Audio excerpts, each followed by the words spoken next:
Hello दोस्तों, कैसे हैं आप सभी। दोस्तों, आप सभी का स्वागत है basic concept of Indian economy की लेक्चर सीरीज में। दोस्तों, मैंने ऑलरेडी 6 लेक्चर इसके अपलोड कर दिए हैं। आप प्लीज़ जाइए, उनको देखिए। भारत की अर्थव्यवस्था के बारे में मैंने उनमें बताया है और भारत का किस प्रकार का जो बैंकिंग सिस्टम है वो सभी बातें मैंने डिस्कस की हैं। दोस्तों, इस लेक्चर में मैं जो डिस्कस करूँगा वो होगा दोस्तों, हम किस देश के साथ कितना व्यापार कर रहे हैं और हमारा जो ट्रेड बैलेंस है, मतलब बैलेंस ऑफ पेमेंट है, ट्रेड डेफिसिट है, किस देश के साथ कितना ट्रेड डेफिसिट है और होता क्या है, पूंजी खाता क्या होता है और जो चालू खाता होता है वो क्या होता है। वो सभी बातें दोस्तों इस लेक्चर में मैं डिस्कस करूंगा और आपकी जो बेसिक कॉन्सेप्ट है वो सब के सब इस लेक्चर में क्लियर होने वाले हैं। क्योंकि वो जो मैंने 6 लेक्चर में डिस्कस किया है वो तो अपने देश के बारे में, अपने देश की अर्थव्यवस्था के बारे में, अपने देश के बैंकिंग सिस्टम के बारे में डिस्कस किया है। अब दोस्तों, हम इंटरनेशनल लेवल पर थोड़ी सी बातें करेंगे और देखेंगे कि किस प्रकार से हम विदेशों से आयात निर्यात करते हैं और किस प्रकार का जो हमारा नियम कायदे कानून हो लाए जाते हैं ट्रेड बैलेंस को कंट्रोल करने के लिए, किस प्रकार के कानून लाए जाते हैं, वो सब इस चीज़ में देखने वाले हैं।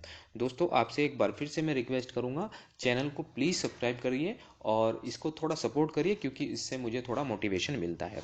दोस्तों, पहले तो मैं बात करता हूँ आपकी बेसिक नॉलेज की, आयात निर्यात क्या होता है। आयात निर्यात या एक्सपोर्ट इंपोर्ट, दोस्तों आप के दिमाग में आ गया होगा कि हम एक दूसरे से जो चीज़ें आते मंगाते हैं तो वो सब आयात निर्यात होता है। जी हाँ दोस्तों, आपका सोचना सही है, बिल्कुल सही बात है कि हम जो चीज़ें किसी देश दूसरे देश के साथ या अपने देश में भी, हम कोई सामान लेते हैं, खरीदते हैं, लेकिन हम विदेशों के साथ जब हम कोई चीज़ आयात निर्यात करते हैं तो उसको आयात निर्यात कहा जाता है। गुड्स के माध्यम से हो जाती है या फिर अदृश्य होती है, जैसे सॉफ्टवेयर वगैरह होते हैं। तो ये दोस्तों, ये चीज़ हम प्रोडक्ट मंगाते हैं और अपने देश के द्वारा जो हम चीज़ें भेजते हैं तो उसको आयात निर्यात कहा जाता है। वहीं दोस्तों, जब जो अर्थव्यवस्था होती है वो दो प्रकार की होती है। एक तो होती है एक बंद अर्थव्यवस्था, एक होती है दोस्तों खुली अर्थव्यवस्था। बंद अर्थव्यवस्था से मतलब है कि जो भी कोई देश ऐसा होता है कि किसी भी देश के साथ कोई व्यापार नहीं कर सकता, वो दोस्तों होता है बंद अर्थव्यवस्था के अंतर्गत आता है। लेकिन दोस्तों, ऐसा कोई भी देश आज के समय में पूरे दुनिया में नहीं है। ऐसा कोई भी देश नहीं है जो किसी के साथ व्यापार ना करता हो। लेकिन वहीं अगर खुली अर्थव्यवस्था की बात करूं, वो अर्थव्यवस्था जो सभी देश आपस में देश मिलके आयात निर्यात करते हैं, वो खुली अर्थव्यवस्था हो जाती है। ये सब बातें आपको पता होनी चाहिए दोस्तों, बेसिक नॉलेज है। ठीक है दोस्तों, अब मैं दोस्तों इसमें दो इंपॉर्टेंट चीज़ बात करता हूं जिससे कि हम आज आयात निर्यात को डिस्कस करने वाले हैं। दोस्तों, पहले आपको जानना जरूरी है दो अकाउंट के बारे में, क्योंकि अकाउंट के माध्यम से ही तो हम जो चीज़ें आयात निर्यात करते हैं वो किस प्रकार का आयात कौन से अकाउंट में जाता है, क्या अकाउंट में हम कौन कौन सी चीज़ों को रखते हैं, वो सब के सब इसमें आप देखेंगे। जो बैलेंस ऑफ पेमेंट होता है यानी भुगतान संतुलन होता है दोस्तों, उसके अंदर दो अकाउंट होते हैं। कौन कौन से? एक होता है करंट अकाउंट, एक होता है कैपिटल अकाउंट। करंट अकाउंट का मतलब है चालू खाता और कैपिटल अकाउंट का मतलब है पूंजी खाता। करंट अकाउंट से दोस्तों इसके अंतर्गत एक्सपोर्ट और इंपोर्ट्स गुड्स को रखा जाता है, एक्सपोर्ट और इंपोर्ट सर्विस को रखा जाता है, यूनिलैटरल ट्रांसफर को रखा जाता है और वहीं इनकम जो रिसिप्ट होती है और पेमेंट होते हैं उनको रखा जाता है। कैपिटल अकाउंट के अंदर दोस्तों बोरोविंग लैंडिंग होती है। बोरोविंग लैंडिंग का मतलब क्या होता है? जो हमारी सरकार होती है वो किसी दूसरे देश के ऋण लेती है। जैसे हमारे देश के अंदर कोई टेक्नोलॉजी आ रही है तो पैसा भी तो आ रहा है। अब पैसा हमने किसी देश से उधार लिया तो वो उसको बोरोविंग लैंडिंग के अंदर कैपिटल अकाउंट के अंदर काउंट की जाती है। वहीं जो इन्वेस्टमेंट आता है, जैसे एफडीआई आता है, एफपीआई आता है और एफआईआई आता है, कोई दूसरे देश की कंपनी हमारे देश के अंदर इन्वेस्टमेंट करती है तो वो दोस्तों कैपिटल अकाउंट के अंदर काउंट किया जाता है। वहीं जो हमारा एक्सचेंज रिजर्व है यानी फॉरेन एक्सचेंज रिजर्व है, जैसे हमारे देश के अंदर जो डॉलर है, एसडीआर है या फिर कोई विदेशी करेंसी है, जैसे आप देखेंगे जो जैसे युआन है, पाउंड है, पाउंड स्टर्लिंग है, और ये जो बड़ी बड़ी मुद्रा है वो हमारे देश के एक आरबीआई के फॉरेक्स रिजर्व में रखी जाती है, उनको ही कैपिटल अकाउंट में काउंट किया जाता है। दोस्तों, ध्यान रखना है आपको। अब जो बातें मैंने इसमें बताई आपको समझ में जरूर आई होगी। अब दोस्तों, जो इसमें मैं बातें करूंगा, दोस्तों व्यापार संतुलन के बारे में। व्यापार संतुलन होता क्या है? दोस्तों आप पहले तो ये करंट अकाउंट के बारे में बता दिया मैंने, व्यापार संतुलन के बारे में अब मैं बात करूंगा। दोस्तों क्या होता है, जो व्यापार संतुलन होता है वो अदृश्य चीजें जैसे आयात निर्यात मध्य संतुलन को दर्शाता है। वहीं जो इससे आज से बैलेंस ऑफ पेमेंट होता है, बैलेंस ऑफ ट्रेड होता है, वो होता है दोस्तों जैसे व्यापारिक जो वस्तुएं होती हैं उनके भाग से इनका मान निर्यात करते हैं, और जो दृश्य मद होती हैं अदृश्य होती हैं आयातित वस्तु के मूल्य को घटाकर हम प्राप्त करते हैं, वो होता है दोस्तों ट्रेड ऑफ बैलेंस। मतलब जब हम ट्रेड ऑफ बैलेंस का मतलब है जो आयात हमने चीज़ें की और हमने जो निर्यात किया उनमें से हम जो घटा देते हैं वो होता है दोस्तों ट्रेड बैलेंस, यानी कि जितना हमने ट्रेड बैलेंस किया। मतलब हमने अगर सबसे ज़्यादा आयात किया तो निर्यात से ज़्यादा हमने आयात किया तो हमारा ट्रेड डेफिसिट हो जाएगा, और जो हमने निर्यात सबसे ज़्यादा किया और हमने आयात कम किया तो वो हमारा हो जाएगा ट्रेड सरप्लस, जिसको आप अधिक्य भी बोलते हैं, जिसको आप घाटा भी बोलते हैं। यही दोस्तों यही कारण है कि हम दूसरे देशों के साथ सबसे ज़्यादा हम घाटे में ही रहते हैं जब हम आयात सबसे ज़्यादा करते हैं और निर्यात कम करते हैं। ये दोस्तों थोड़े से आंकड़े हैं, इनको देखिए कि किस प्रकार का हम दूसरे देशों के साथ निर्यात करते हैं। दोस्तों यूएस के साथ हम 43 बिलियन डॉलर का एक्सपोर्ट करते हैं और यूएई के साथ 15 बिलियन डॉलर का एक्सपोर्ट करते हैं। ये 2022 का डाटा है, अप्रैल से अक्टूबर का एक क्वार्टर का डाटा है दोस्तों। वहीं जो हम एक्सपोर्ट अपने मतलब बांग्लादेश को करते हैं वो क्या क्या करते हैं, cotton, chemical, elasticity of fuel, vehicle part. और वहीं बांग्लादेश के साथ हम फोर्थ पोजीशन पर आते हैं जिसके साथ हम एक्सपोर्ट सबसे ज़्यादा करते हैं। लेकिन दोस्तों सबसे ज़्यादा जो हम इंपोर्ट कराते हैं वो किस देश से कराते हैं आपको जानना ही होगा। वो ये बात है दोस्तों चाइना की। चाइना के साथ हम सबसे ज़्यादा इंपोर्ट कराते हैं। और एक्सपोर्ट किसके साथ सबसे ज़्यादा करते हैं, एक्सपोर्ट करते हैं दोस्तों हम अमेरिका के साथ। इसीलिए अमेरिका के साथ हमारा जो ट्रेड होता है वो सरप्लस होता है, मतलब उसके पास हम अधिक्य में रहते हैं, और वहीं चाइना के साथ हम घाटे में रहते हैं। तो यही कारण है दोस्तों हमारे जो ट्रेड सरप्लस होता है वो अमेरिका के साथ होता है। ठीक है, ये सब बातें हैं और थोड़ा सा आंकड़ा है, ये टोटल आंकड़ा है दोस्तों जो भारत देश मर्चेंडाइज एक्सपर्ट 21-22 का डाटा है। 175 बिलियन डॉलर का हमारा ट्रेड डेफिसिट रहा है, ध्यान रखना दोस्तों। और ये ट्रेड डेफिसिट ये एक महीने का डाटा है। वहीं जो एक्सपोर्ट इंपोर्ट हम कराते हैं सबसे ज़्यादा वो चाइना से कराते हैं, और फिर यूएस से उसके बाद फिर यूएई से हम इंपोर्ट कराते हैं, फिर स्विट्जरलैंड से। तो ये आंकड़े हैं दोस्तों किस देश के साथ हम कितना निर्यात करते हैं या आयात कराते हैं। तो ये सब बातें हैं, अब ध्यान रखिए। अब दोस्तों एक जो फेरा अधिनियम है 1973 और एक फेमा अधिनियम है 1999 का। जो फेरा अधिनियम है यानी विदेशी मुद्रा अधिनियम, फॉरेन एक्सचेंज रेगुलेशन एक्ट, और वहीं जो फेमा अधिनियम है फॉरेन एक्सचेंज मैनेजमेंट एक्ट, वो किस प्रकार के हैं और क्यों लाए जाते हैं। दोस्तों 1974 में क्या हुआ था, ये लागू हुआ था और समग्र भारत में जो सभी नागरिक पर यह लागू किया गया था। इसका जो उद्देश्य है सभी विदेशी लेन देन और भुगतानों को विनियमित करना था। यह कानून अत्यधिक नियंत्रण और नियमन पर केंद्रित था, जिससे वृद्धि दर और विकास की गति को धीमी हो गई थी। लेकिन जब फलस्वरूप एक फेमा अधिनियम लाया गया 1999 में, इसको प्रतिस्थापित किया गया, मतलब इसका ही एक किस्म से कह सकते हैं आप इसको कम जो हमारे 1974 के अंदर जो रेगुलेशन एक्ट था उसमें हम थोड़ा सा बदलाव करके फिर एक फेमा एक्ट लाते हैं। फेमा के अंदर दोस्तों एक उदार अधिनियम भी माना जाता है, एक लिबरल अधिनियम भी, एक लिबरल एक्ट भी माना जाता है। इसके जो प्रतिबंध होते हैं इसके मुकाबले कम हैं। इसको अंतर्राष्ट्रीय में आसान बना दिया गया। इसमें सीमा के जो पूंजी का प्रवाह है हमारे देश के अंदर वो कम कर दिया जाता है। दोस्तों एक एलपीजी रिफॉर्म लाए गए थे भारत देश के अंदर 1991 में एलपीजी रिफॉर्म लाई क्यों, क्योंकि दोस्तों क्या हुआ था हमारे देश के अंदर एक तो जो हमारा जो ट्रेड है वो बहुत ज़्यादा कम हो रहा था, और दूसरा दोस्तों और जो इकोनॉमी है हमारे जैसे पड़ोसी देश हैं, जैसे आप चाइना को ले लीजिए। चाइना में हमारे से 20 साल पहले इकोनॉमी रिफॉर्म लाए जा चुके थे, तभी तो आज चाइना हमसे 20 साल आगे है।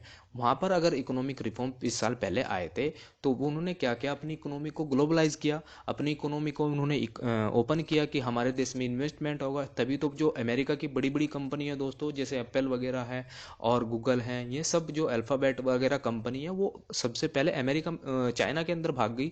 अगर हम अपनी इकोनॉमी को चाइना के साथ ही हम लिबरलाइज करते, उसको ही लिबरलाइज लिबरलाइज करते तो हमारे देश के अंदर भी आज वो जो सारी कंपनियां एप्पल वगैरह हैं वो सारी की सारी भारत देश के अंदर आती और हम सबसे पहले आज जो हमारी इकोनॉमी होती वो चाइना को बीट कर रही होती। हम लगभग पूरी दुनिया की सबसे नंबर 1 बड़ी अर्थव्यवस्था होते। तो ये कारण है दोस्तों। फिर हम 1991 में फेमा अधिनियम को लाते हैं। 1991 के अंदर हम अपनी जो पॉलिसी है उसको कम करते हैं, लाइसेंस को कम करते हैं और जो इन्वेस्टमेंट होते हैं उसको बढ़ाते हैं। जो देश विदेशी कंपनियां जो भारत आना चाहती हैं उनको न्योता देते हैं।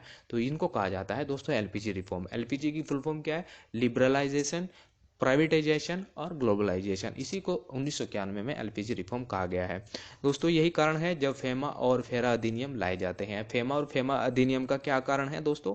इन सब चीज़ों को रेगुलेट करने के लिए। ठीक है, ये सब बातें आपको ध्यान होनी चाहिए दोस्तों। ये सब बातें मैंने आपको बता दी हैं और जो इकोनॉमिक रिफॉर्म सरकार के द्वारा लाए गए थे ये सब बातें मैंने आपको बताई। इसमें दोस्तों लिबरलाइजेशन का जो मेजर लिया गया था, free determination of interest rate by the commercial bank, और प्राइवेटाइजेशन के अंदर सेल्फ ऑफ शेयर पीएसयू के जो हमारी जो पब्लिक सेक्टर यूनिट है, जो हमारी जो सरकारी कंपनियां हैं उनको बेचा गया, प्राइवेटाइजेशन करा गया उनका, और डिसइन्वेस्टमेंट किया गया पीएसयू का, जैसे अब के हाल के दिनों में भी हो रहा है। इसको भी दोस्तों एक किस्म से प्राइवेटाइजेशन कह सकते हैं। जैसे एलआईसी को 10% शेयर उसको मार्केट में शेयर किया गया, और जो हमारी रेलवे है उसको भी 20 से 30% उसको शेयर किया जा रहा है। तो ये सब चीज़ें हैं दोस्तों, उनको ध्यान रखना है। लिबरलाइजेशन का क्या मतलब है? मतलब जो नियम कायदे कानून होते हैं किसी देश में अपने देश के अंदर चीज़ों को बनाने के लिए या बुलाने के लिए, वो सब दोस्तों लिबरलाइजेशन के अंदर आते हैं। ग्लोबलाइजेशन के अंदर क्या होता है? Reduction in tariff, long term trade policy like liberal policy. मतलब हमारे देश के अंदर कोई फॉरेन कंपनी है, मतलब विदेशी कंपनी है, वो अपने देश के अंदर आना चाहती है और उसको आने के लिए कहीं ना कहीं जो भारत सरकार के द्वारा नियम कायदे कानून बनाए गए हैं वो ज़्यादा कठोर हैं, तो उनको लिबरलाइज किया गया, उनको ग्लोबलाइजेशन कहा जाता है। ये सब बातें हैं दोस्तों, इसको कहा जाता है एलपीजी रिफॉर्म। बहुत इंपॉर्टेंट कॉन्सेप्ट है दोस्तों, ध्यान रखना। इसके ही द्वारा, सरकार के द्वारा ही आज के समय में हम अपने देश के अंदर जो ग्लोबलाइजेशन का जो मेथड्स देख रहे हैं, और फिर देखेंगे आप हमारे देश के अंदर सबसे बड़ी, लेकिन कहीं ना कहीं इसका जो हमें दुष्परिणाम भी देखने को मिलता है दोस्तों। इसका कहीं ना कहीं जो हमारे देश के अंदर जो आप देखेंगे जो बड़ा आदमी है वो बड़ा होता चला गया, जो छोटा आदमी है वो कहीं ना कहीं इससे अछूता रहा है, उसको इतने ज़्यादा बेनिफिट नहीं हुए हैं। किस प्रकार के बेनिफिट नहीं हुए हैं? अब मानने की बात है, मैं थोड़ा सा आपको एक उदाहरण देता हूँ। उदाहरण किस प्रकार से दोस्तों? ये उदाहरण है कि अगर हमने कोई प्राइवेटाइजेशन कर दिया और हमारे देश के अंदर कंपनियां आ गई, कंपनी तो प्राइवेट ही होगी ना, कोई गवर्नमेंट तो अपनी कंपनी नहीं भेजेगी अपने देश के हमारे देश के अंदर। अब वो कंपनी आएगी, कंपनी अपना अपने तरीके से कार्य करेगी। अब वो कंपनी जो कार्य करेगी अपनी अच्छी फैक्ट्री लेके प्रोफेशनल होगी। प्रोफेशनल के लिए जो रोजगार वहां पर उत्पन्न हो रहे हैं, तो प्रोफेशनल के लिए रोजगार भी तो उत्पन्न होंगे, और फिर रोजगार प्रोफेशनल ही डिग्री चाहिएगी। लेकिन जो गरीब होगा वो क्या प्रोफेशनल डिग्री ले पाएगा? तो यही कारण है दोस्तों, इसका कहीं ना कहीं बैलेंस भी नहीं बना पाई सरकार। इसकी कहीं ना कहीं आगे के जो नीतियां थी वो नहीं बना पाई। फॉरेन ट्रेड पॉलिसी दोस्तों क्या होती है? इसको 2 भागों में विभाजित किया गया है, मर्चेंडाइज एक्सपोर्ट और सर्विस एक्सपोर्ट। तो merchandise export from India scheme और export service export from India scheme.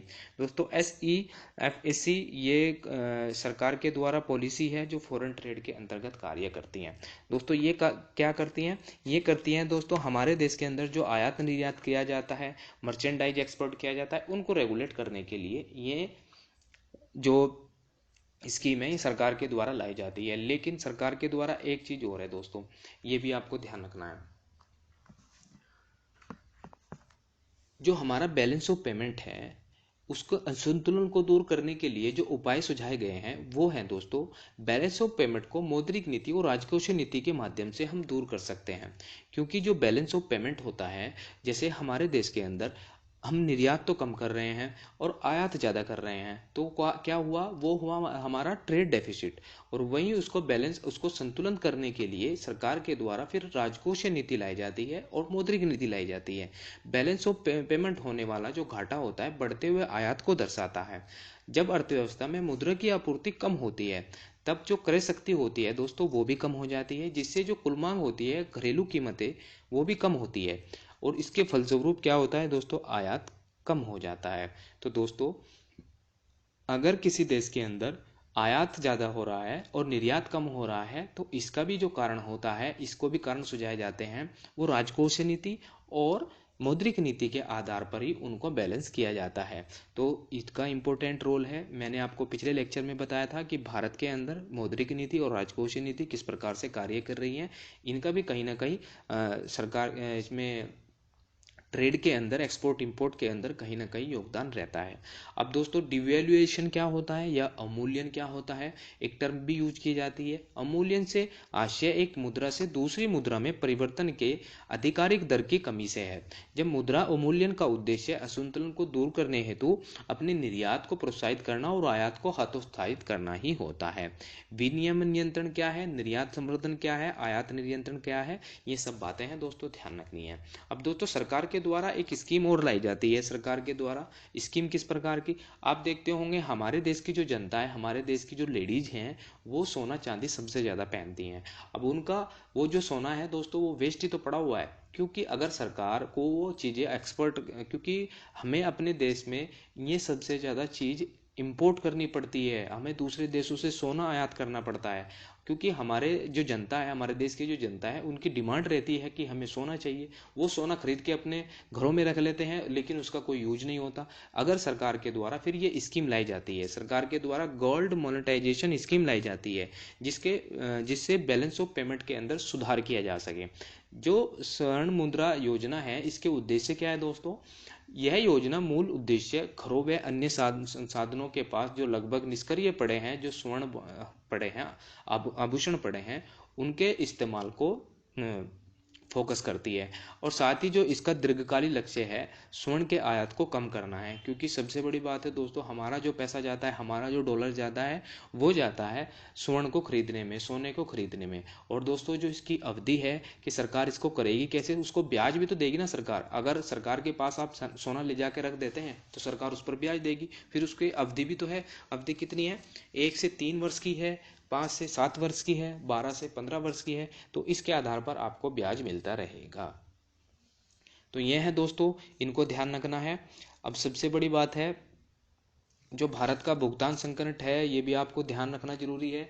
मैंने आपको रिफॉर्म बता दिए हैं, रिफॉर्म किस प्रकार से लाए जाते हैं। सरकार के द्वारा रिफॉर्म लाए जाते हैं 1991 के अंदर, और 1991 में हमारी जो लिबरलाइजेशन, ग्लोबलाइजेशन, प्राइवेटाइजेशन की जो स्थिति है, वो अब सुधरने लगती है।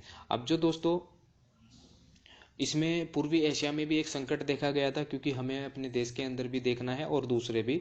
जैसे जून 1997 में और जनवरी 1998 में मध्य एशिया, जो पूर्वी एशिया है, जो टाइगर इकोनॉमी के नाम से जानी जाती है, वहाँ पर भी वित्तीय संकट उत्पन्न हुआ था। वित्तीय संकट दोस्तों पूर्व, जैसे थाईलैंड है, मलेशिया है, सिंगापुर है, इंडोनेशिया है, वहाँ पर वित्तीय संकट किस प्रकार का देखा गया था, क्योंकि जो उच्च आर्थिक वृद्धि दर है वहाँ पर दर्ज की गई थी। और 1997 में इन एशियाई देशों में जो उच्च आर्थिक वृद्धि दर समाप्त हो गई। फिर इन देशों में शेयर बाजार और मुद्रा बाजार भी धाराशायी हो गए। इस एशियाई वित्तीय संकट को एशियाई कंटेजियन भी कहा जाता है। यह जो वित्तीय संकट होता है दोस्तों, अवमूल्यन और अन्य घटनाओं की श्रृंखला पर भी आधारित है। अब दोस्तों ये जो देश होते हैं, ये क्या काम करते हैं, ये देश क्या काम करते हैं, ये इस प्रकार से करते हैं कि इनको अपने देश के अंदर इन्वेस्टमेंट लाना है। इन्वेस्टमेंट लाना है कि हमारे देश के अंदर भी ये कंपनियां आए। अब में क्या करते हैं, अपनी जो मुद्रा होती है उसको डिवेल्यूएट करते हैं, मतलब अपने देश की मुद्रा का अवमूल्यन करते हैं। जैसे हमारे देश के अंदर जब 1991 से पहले जो डॉलर हुआ करता था, वो 17 रुपये हुआ करता था। फिर एकदम से जब हम ग्लोबलाइजेशन या प्राइवेटाइजेशन और लिबरलाइजेशन की स्कीम को लेके आए, एलपीजी रिफॉर्म लेके आए, तब जो डॉलर की कीमत थी दोस्तों, हमारे रुपये के मुकाबले वो 45 रुपये थी। $1 की कीमत 45 रुपये। तो कितना ज़्यादा हमने जो है एकदम से उसको, अपने रुपये को गिराया कि हमारे देश के अंदर इन्वेस्टमेंट आए, हमारा जो देश है, हमारे देश के अंदर रोजगार उत्पन्न हो, इन्वेस्टमेंट थे, और कहीं ना कहीं लोगों की जो लाइफ ऑफ एक्सपेक्टेंसी है, जो लिविंग ऑफ स्टैंडर्ड है, वो बेहतर हो। तो यही कारण है दोस्तों, एलपीजी रिफॉर्म के अंदर ये सब चीज़ें की जाती हैं। और ये सब बातें हैं दोस्तों, ध्यान रखना है। फिर एक विदेश व्यापार नीति लाई जाती है सरकार के द्वारा। विदेश व्यापार नीति के अंतर्गत दोस्तों 2 बातें मैंने आपको बताई हैं। इसमें 2 बातें मैंने कौन कौन सी बताई हैं, एक तो मर्चेंडाइज एक्सपोर्ट इंडिया स्कीम, और एक है दोस्तों service export from India scheme. इनमें कौन कौन से अंतर होता है दोस्तों, क्या क्या होती हैं ये योजनाएं दोस्तों, पूर्ववर्ती विदेश व्यापार नीति यानी कि जो हमारे विदेश व्यापार नीति है, फॉरेन ट्रेड पॉलिसी है, इसके अंतर्गत 6 योजनाएं हैं। एक तो फोकस प्रोडक्ट स्कीम मार्केट और link focus product scheme, focus market scheme, agriculture infrastructure, ये दोस्तों 6 ऐसी स्कीम हैं जो सरकार की योजना के द्वारा लाई जाती हैं। इनका मकसद एक ही होता है कि हमारे एक्सपोर्ट को बढ़ाना। 2009 और 20 तक के भारत का जो निर्यात है दोस्तों 2 बिलियन डॉलर तक, मतलब 900 बिलियन डॉलर तक बढ़ाना, लेकिन इतना नहीं हो पाया है। अभी जो हमारा एक्सपोर्ट है वो 500 बिलियन डॉलर को ही पार किया है। और दोस्तों जो एफटीआई के उद्देश्य हैं लगभग 25% की कमी तक लाना है और जो हमारा घरेलू विनिर्माण है उसको बढ़ाना है। तो ये सब कार्य किए जाते हैं सरकार के द्वारा। और फिर दोस्तों मैं बात करता हूँ इसमें ट्रेड डेफिसिट के बारे में, यानी व्यापार घाटे के बारे में। एक्सपोर्ट अगर हमारा कम हो रहा है और इंपोर्ट ज़्यादा हो रहा है, वो ही होता है दोस्तों, क्या होता है, वो होता है व्यापार घाटा। व्यापार घाटा का मतलब यही होता है कि हम एक्सपोर्ट तो कम कर रहे हैं और इंपोर्ट ज़्यादा कर रहे हैं। दोस्तों ये कुछ आंकड़े हैं वर्ल्ड बैंक के द्वारा दिए जाते हैं कि हम किस प्रकार का, मैंने आपको पिछले आंकड़े बताए हैं, लेकिन ये दोस्तों जो ये आंकड़े इसमें दिखाए जा रहे हैं वर्ल्ड बैंक के द्वारा, ये दोस्तों हैं ईज ऑफ डूइंग बिजनेस के बारे में, कि जो कंपनी हमारे देश के अंतर्गत आती है क्या उनको वो सब फैसिलिटी मिल पाती है कि एक व्यापार को करने के लिए वो क्या क्या कर सकती है। दोस्तों जैसे आयात शुल्क होता है, इंपोर्ट ड्यूटी है, उसको कम किया जाता है, निर्यात शुल्क होता है उसको कम किया जाता है, प्रतिपूर्ति शुल्क होता है, एंटी डंपिंग शुल्क होता है, वो सब के सब किए जाते हैं, तब जाके हमारे देश के अंदर जो ईज ऑफ डूइंग बिजनेस होते हैं वो योजना के अंतर्गत कार्य करते हैं। दोस्तों आप रैंक को देखेंगे, रैंक 2017 के अंदर हमारी जो रैंक थी 2017 के अंदर लगभग 100 थी, और उसके बढ़कर अगर हम बात करेंगे ईज ऑफ डूइंग के बिजनेस के आसपास लगभग 2020 या 21 में, मैं करेक्ट करना मुझे, लगभग 63वीं रैंक हमारी अब इस टाइम पर है। ठीक है दोस्तों, अब जो एफडीआई होता है और एफआईआईपी होता है या एफपीआई होता है वो क्या होता है दोस्तों, ये सब बातें आपको ध्यान रखनी है। ये एक इंडियन ट्रेड पोर्टल है, इसको ध्यान रखिए। इसमें जो हमारा एक सिंगल विंडो है जिसके माध्यम से हम आयात निर्यात को करते हैं। ठीक है दोस्तों, अब एफडीआई के बारे में बात करते हैं और एफपीआई के बारे में बात करते हैं। लॉन्ग टर्म इन्वेस्टमेंट होता है एफडीआई के अंदर। एफडीआई क्या होती है दोस्तों, यानी फॉरेन डायरेक्ट इन्वेस्टमेंट। और फॉरेन डायरेक्ट इन्वेस्टमेंट से आप समझ पा रहे हैं, इसके नाम से ही आप समझ पा रहे हैं कि भारत के अंदर कोई फॉरेन का इन्वेस्टमेंट आ रहा है, कोई फॉरेन का पैसा आ रहा है। लेकिन दोस्तों इसकी जो सीमा है, अगर 10% से अधिक है तो उसी को फॉरेन डायरेक्ट इन्वेस्टमेंट कहा जाएगा, और जो इसकी सीमा 10% से कम है उसको कहा जाएगा दोस्तों एफआईआई, यानी फॉरेन पोर्टफोलियो इन्वेस्टमेंट, यानी फॉरेन इन्वेस्टमेंट। ठीक है, ये ध्यान रखना है दोस्तों। FPI it is a generally short term investment, investment is a financially asset, और इनके एम आपको दिए गए हैं। Aim to an increase enterprise capacity, productivity और चेंज मैनेजमेंट कंट्रोल। दोस्तों कोई कंपनी है, हमारे देश के अंदर एक बड़ी कंपनी को ले लीजिए, जैसे रिलायंस ही है। रिलायंस के अंदर कोई विदेशी कंपनी अपना शेयर लेना चाहती है, तो वो दोस्तों इन्वेस्टमेंट के आधार पर उसका 10% से अधिक अगर शेयर खरीद लेती है तो वो दोस्तों एफडीआई बन जाता है।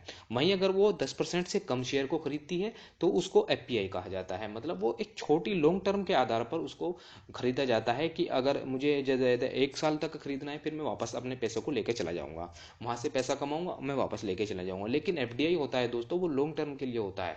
अगर एक कंपनी को भी सेटअप करना है वो भी एफडीआई के अंतर्गत ही काउंट किया जाएगा। अगर कोई विदेशी कंपनी या भारत देश के अंदर कोई कंपनी अपनी खोलनी चाहती है तो वो एफडीआई के अंतर्गत ही काउंट किया जाएगा।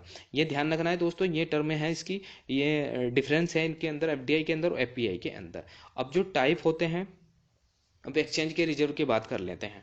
अब दोस्तों जो ये मैंने आपको बताया है जो फॉरेन पोर्टफोलियो इन्वेस्टमेंट और एफपीआई के बारे में, यानी कि एफडीआई के बारे में और एफपीआई के बारे में, उसके बाद दोस्तों मैं बात करूंगा इसमें टाइप ऑफ एक्सचेंज रेट के बारे में। टाइप ऑफ एक्सचेंज रेट क्या होता है, जैसे fix exchange rate system, flexible exchange rate system और मैनेज फ्लोटिंग रेट सिस्टम। दोस्तों ये जो एक्सचेंज रेंज सिस्टम होता है, ये होता है दोस्तों हमारे देश में जो मुद्रा है वो जो डॉलर है उसके मुकाबले हम किस प्रकार के अपने एक्सचेंज को रखेंगे कि जो जैसे आप मार्केट के ऊपर ले लीजिए कि आप देखते होंगे कि अब डॉलर की वैल्यू भारत के रुपए के मुकाबले इतनी है, अब युआन की वैल्यू इतनी है। तो इसी को दोस्तों एक बास्केट के अंदर रखा जाता है और डॉलर को कंप्राइज किया जाता है, मतलब डॉलर को कंप्रोमाइज किया जाता है कि अब इस देश की मुद्रा है वो इतनी वैल्यूएट करेगी। तो मार्केट के आधार पर छोड़ दिया जाता है कि आपको मतलब जो ये मुद्रा है अब इतनी डिवैल्यूएट होगी, अब इतनी इसकी कीमत बढ़ेगी, अब इतनी इसकी घटेगी। लेकिन दोस्तों अगर हम अपने देश की जो डॉलर है, डॉलर के मुकाबले हम अपने देश की मुद्रा को कम करते हैं तो हमारा निर्यात बढ़ता है। निर्यात बढ़ता है तो हमारे देश के अंदर रोजगार उत्पन्न होते हैं। रोजगार उत्पन्न होते हैं, जो हमारे देश की गरीब जनता है वो कहीं ना कहीं इसमें अच्छे से अपना जो लाइफ है वो जीते पाती है। ठीक है दोस्तों, ये सब बातें हैं, ध्यान रखना। इससे आपको अच्छे से आपको पता चलेगा कि किस प्रकार के जो हमारी विनिमय दर प्रणाली है वो क्या क्या कार्य करती है। दोस्तों जो एक्सचेंज रेट होता है वो दो प्रकार का होता है। एक होता है फ्लोटिंग एक्सचेंज रेट सिस्टम, एक होता है manage exchange rate system. Exchange rate system is determined by the demand and supply, market के ऊपर डिपेंड करता है।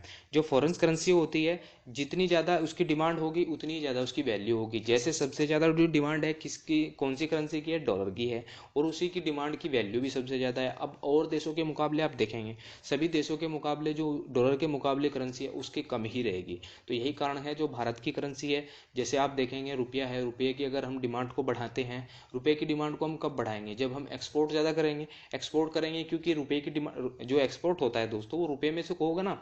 अब रुपये में होगा तब जाकर रुपये की डिमांड बढ़ेगी और रुपये की वैल्यू कहीं ना कहीं एक ऊंचे स्तर पर पहुंचेगी। तो दोस्तों दो प्रकार की होती हैं, करेंसी एप्रिसिएशन और करेंसी डेप्रिसिएशन।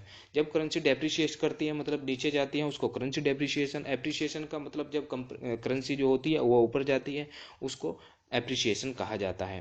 दोस्तों एक दो प्रकार के ये क्वेश्चन भी पूछा गया था, जो नॉमिनल एक्सचेंज रेट होता है और रियल एक्सचेंज रेट होता है, उनमें डिफरेंस क्या होता है, आपसे क्वेश्चन पूछा गया था 2022 के अंदर। It's tell the currency that can be brought by a one unit of other currency. It compare general price level of two country.